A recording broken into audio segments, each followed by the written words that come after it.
Olá, eu sou Amanda Amaral e esse é mais um S Brasil Entrevista. O Espírito Santo é um grande celeiro de exportadores de café, inclusive com destaque nacional. Por isso, hoje vamos conversar com o presidente do Centro do Comércio de Café de Vitória, Márcio Cândido Ferreira, sobre as expectativas da safra e exportações para 2022.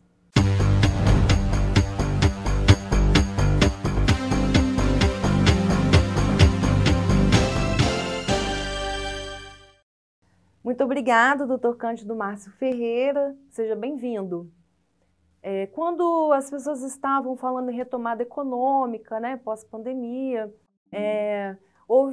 surgiu a guerra na Ucrânia, né, o conflito com a Rússia, e também há, no momento, uma grande pressão inflacionária em vários países do mundo.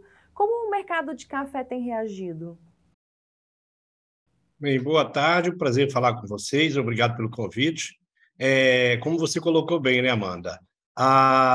O mercado de café passado, com todas as commodities na economia mundial, esse período mais acentuado da pandemia, vindo depois do advento da guerra da Rússia e na Ucrânia, nós temos atravessado, posso assim dizer, até com bons resultados a cafeicultura brasileira em termos gerais. O mercado ele se viu de repente, não somente pelas questões que a gente colocou agora, mas questões intrínsecas, principalmente climáticas. Nós tivemos, no ano passado, um período longo de estiagem no primeiro semestre e, posteriormente, já próximo ao período de colheita, nós tivemos a geada, que foi a mais importante dos últimos 27 anos, tal e qual a geada de 1994, porém com um parque cafeiro muito maior. Em resposta a isso, o mercado internacional já vinha numa tendência de alta, ele continuou durante aquele período e ele tem se mantido, embora tenha retornado um pouco para os níveis mais baixos, ele tem se mantido no patamar muito satisfatório para o produtor, tanto de arábica quanto de conilon, e que, inclusive, está permitindo ao produtor, especificamente no caso do conilon, mesmo com bons preços, ele está mais conservador, uma safra importante, mas está mais conservador, esperando ainda melhores preços que retornem para os patamares do conilon de 850 e o arábica, que hoje está negociando na faixa de 1.300, no sul de Minas, no Cerrado, aqui cereja na faixa de quase 1.400. Também o produtor está bem conservador, mas o mercado, num todo, ele tem respondido às demandas, embora exista uma estrutura mais complicada. Você tem a questão dos custos financeiros que aumentaram bastante, a questão inflacionária no mercado internacional também, o que, obviamente, leva o importador a ser mais conservador a nível de não alongar muito o período de compra e não alongar muito o estoque, já que os custos financeiros aumentaram bastante, os custos de financiamento no Brasil e no mundo, as taxas hoje são bem mais altas, né? A estimativa da Conab para esse ano é a produção de 53 milhões de safras, né, de café.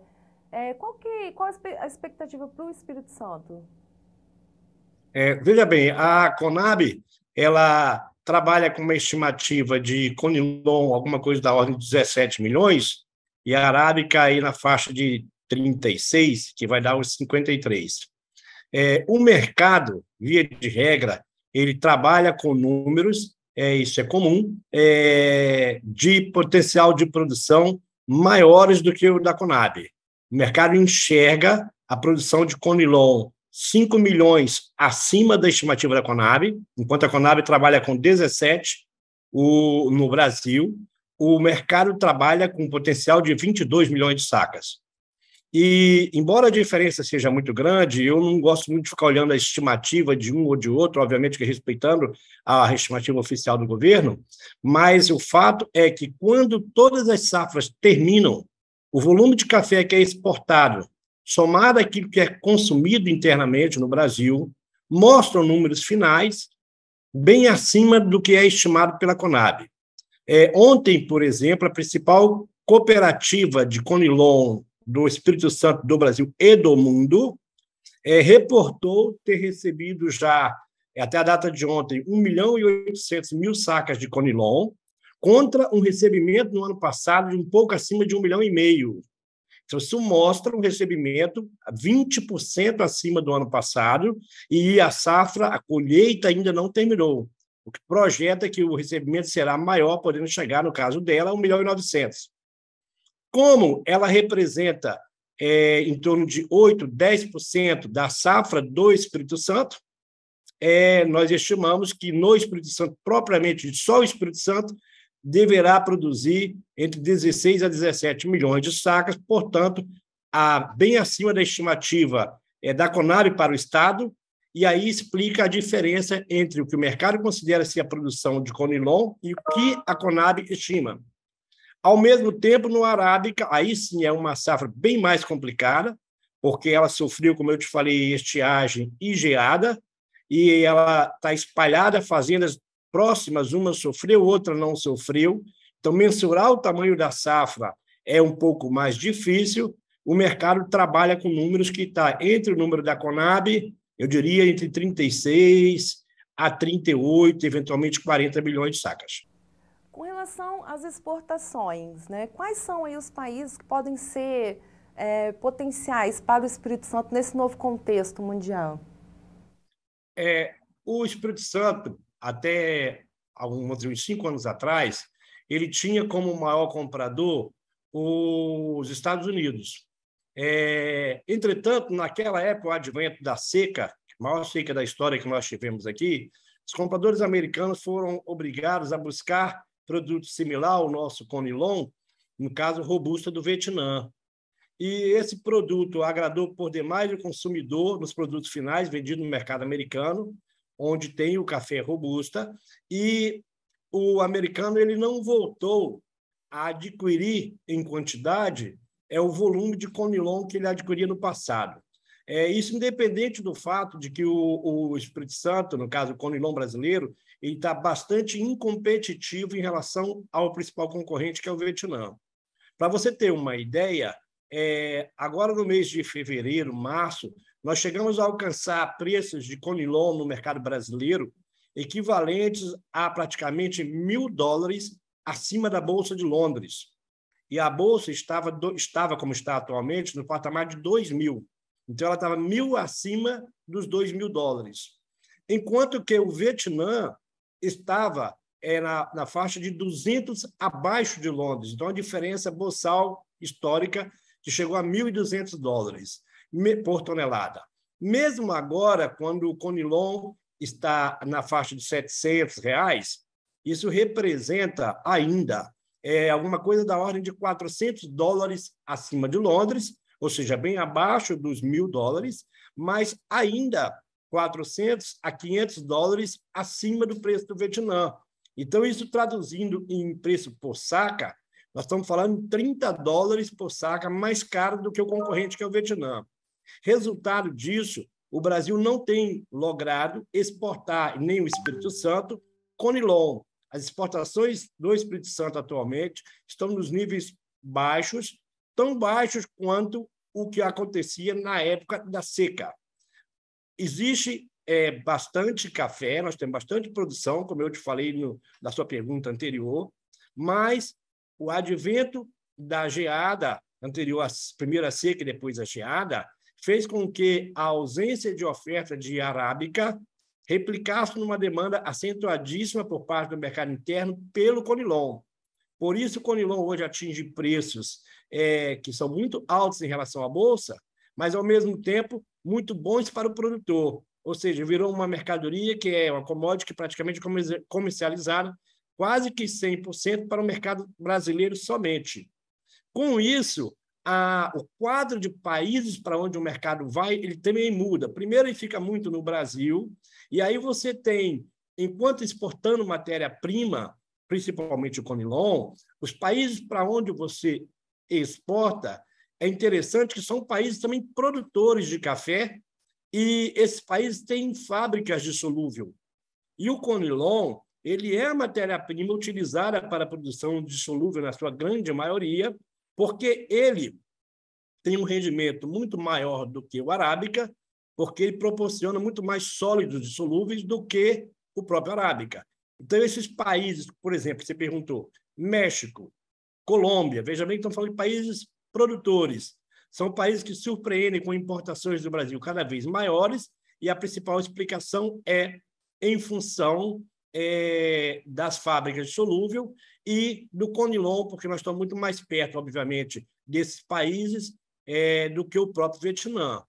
Por outro lado, o nosso café arábica, que normalmente exporta pelo Espírito Santo, você tem a linha de cafés arábica Bebida Rio, que é muito tradicional aqui, mas são cafés que com a quebra na safra de arábica nos últimos 2 anos, inclusive essa que está sendo colhida, você teve uma combinação de redução de volume, quantidade de arábica e tempo muito bom durante a colheita, o que fez com que o arábica que é colhida muito bom de bebida, e aí você não tem a bebida Rio.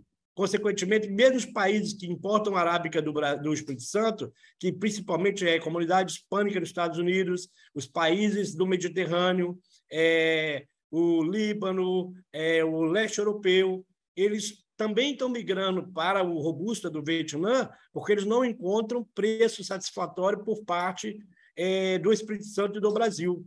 Então, o nosso café produzido no Espírito Santo está ficando, na sua grande maioria, dentro do Estado, dentro do país, o que faz com que pouco é exportado, mas o preço, isso tem que ficar muito claro, que é pago, é muito bom, por isso não é exportado, mas atende perfeitamente os anseios do produtor. E gera mais ICM para o Estado, porque você vende muito mais café com ICMS para outros estados que vão produzir torrado e moído ou mesmo solúvel. Falando sobre exportação, o Espírito Santo avançou bastante na questão da origem do café, né, a rastreabilidade. Mas quais ações ainda faltam percorrer nesse caminho? Você colocou bem, a gente tem avançado bastante na questão da rastreabilidade. Hoje, se você quiser permanecer no mercado, você precisa avançar cada vez mais nesse sentido. O que a gente percebe por parte do Espírito Santo, mas eu acho que isso é um trabalho que está sendo feito e que deve avançar muito, é a questão das certificações. Nós hoje temos uma demanda acentuadíssima por cafés certificados. Existem 3 certificados que se destacam no comércio internacional, que é o 4C, que é uma cadeia que pertence sob a organização da Plataforma Global do Café. Você tem também a certificação anterior, o UTSCAPé, e a máxima, que é o Rainforest. Hoje se fundiram o UTSCAPé e o Rainforest. E se você olhar proporcionalmente, o Espírito Santo ainda está muito tímido em relação a propriedades que têm essa certificação. Nós acreditamos que isso vai avançar a passos largos. Obviamente que isso requer todo um comprometimento por parte do produtor no que tange à questão de sustentabilidade, a questão ambiental, a questão da legislação, a questão social. Então, é muito importante que isso ocorra, porque, como eu te disse, as principais marcas do mundo, elas caminham para 100% cafés certificados. E o Espírito Santo tem muito espaço nesse sentido, está avançando bem, mas nós precisamos, nos próximos 3, 5 anos, dar um passo de ousadia para que não venhamos a perder esses clientes por conta de outras origens que se certifiquem. Agora, está trabalhando tanto o governo quanto a iniciativa privada, todos os órgãos e o próprio produtor no sentido de ampliar essa certificação, criar mais rastreabilidade. Nós vamos chegar ao momento em que o consumidor final quer saber não só o café que ele está bebendo, mas ele quer, em qualquer lugar que ele tiver, acessar a origem desse café, ou seja, ele dali, se ele tem um QR Code, saber qual é a fazenda que esse café foi plantado, ou as fazendas, e quais são as práticas sociais, sustentabilidade, enfim, que dão valor a esse produto pelo qual ele pode pagar um preço mais caro. O S-Brasil Entrevista vai ficando por aqui. Muito obrigada, Márcio Cândido Ferreira, por ter participado. Olha, muito obrigado. Um bom final de semana para vocês. E estamos sempre à disposição, em nome do Centro Comércio Café de Vitória, para atendê-los da melhor forma possível. E fica o meu convite para você, Amanda, tomar um café com a gente lá no Centro Comércio Café. Muito obrigada. Tá bom? Bom fim de semana. Obrigado mais uma vez. Lembrando que esse e outros conteúdos você pode acessar em qualquer plataforma de stream, pelo YouTube e, é claro, pelo portal esbrasil.com.br. Nos siga em nossas redes sociais. Muito obrigada e até a próxima!